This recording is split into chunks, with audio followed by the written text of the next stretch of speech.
Yep. Right before we talked about today, just flashing back on what Manny accomplished yesterday, and just kind of looking at Xander as the next guy. I mean, there's a good chance by the end of next season we're having these same conversations. What have you seen in Xander, and what do you think Xander might be able to take away from watching Manny do and handling that type of situation? Yeah, you know what? It's puts in perspective the career that Xander's having as well, right? I mean, Manny, of course, congratulations and well deserved. It's I spoke about it last night. It's a combination of things that lead to that. But he's been able to post every day, and Bogey's also a guy that shows up and plays, and he's on a trajectory for something really special, and that's 2,000 hits. It's a pretty small group. Yeah, it is. I mean, you think only 1% of the players that have ever played get to that point. You might have two on the same team. It's pretty unique. And that's 1% of the players that have ever played in the big leagues. Right. Yeah. Forget about the number of people that started putting on a bat, putting a glove on their hand and throwing a ball, at 6 years old. Nick Pivetta going for you today. He's kind of been the stopper, the guy that can pull up a win after the team's coming off a loss. How important is it to have a guy like that? Huge. Listen, there's many, they're called aces, and anybody plays cards, you want as many aces as you can get, right? Because it's Trump. And so, it's what guys do that, and, you want to have as many staff aces as you have, and Nick's been one of those guys for us. You've seen Nick at all different points in his career. What do you think he's doing differently this year or better this year that's getting decent type of results? I think I said this before we acquired Nick. Looking at Nick's career, not competed against him a ton over the years, but have, and I'm more familiar with the name than the body of work. And then you start to explore the body of work, and we get close to acquiring him.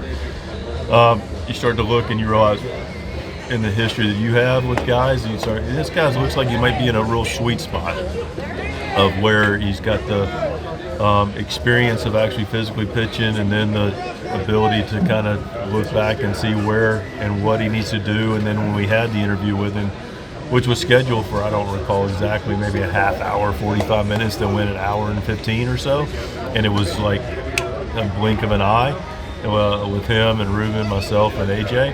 And it was just so easy and natural, and you started the conversations, and you realize, this guy is getting to that really good place where he's self-actualizing, and he's, got the talent to go, execute all the different things that come into winning baseball games, which are a lot. You talked about the things that you could do to help Jackson. Is moving him down the lineup one of those things that you were alluding to last night? It's one of the bigger ones. Just take a little bit off, just get down a little bit. Don't feel like you got to carry so much at the top. Go down there and be around some other good hitters, and which clearly was the top. But yeah, just not feeling he's got it too much. But quite frankly, it's something that I'm doing. But I really don't have a lot of concern about Jackson Merrill. I love on him, make sure he's doing okay. But Jackson's a really strong-minded kid, and he knows he's a good player. And when you know you're a good player, I think we all have something in our lives that don't always go right, but if you have a good center core of knowing who you are and knowing how you are when you're good, and you have the ability to work towards getting back to that, you're going to ultimately be just fine. Bogaerts back around the team. Is he training towards that Friday spot? He's back with the team. He had his rehab assignment. He's back getting his work in, getting bullpens in.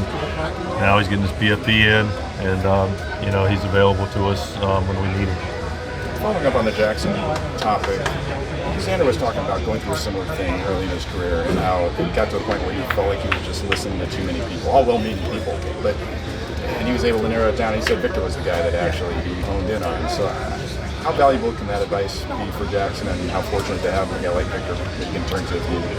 Very valuable on multiple fronts.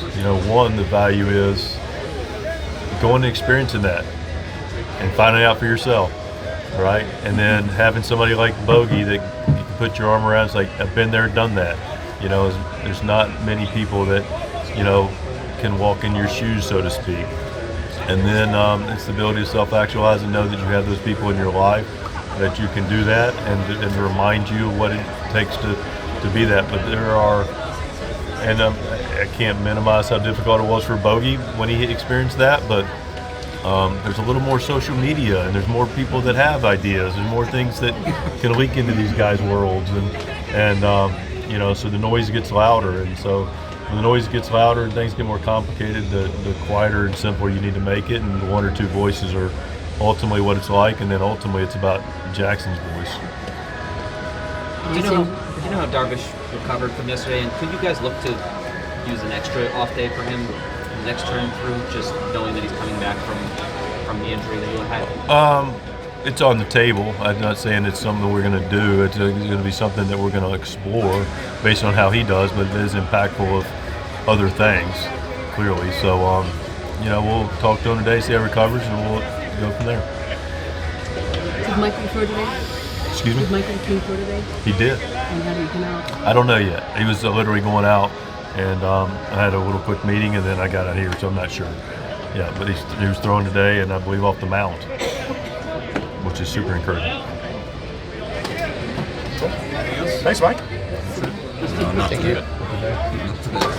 We're trying. Got enough for the radio. Okay, that's fine. Yeah.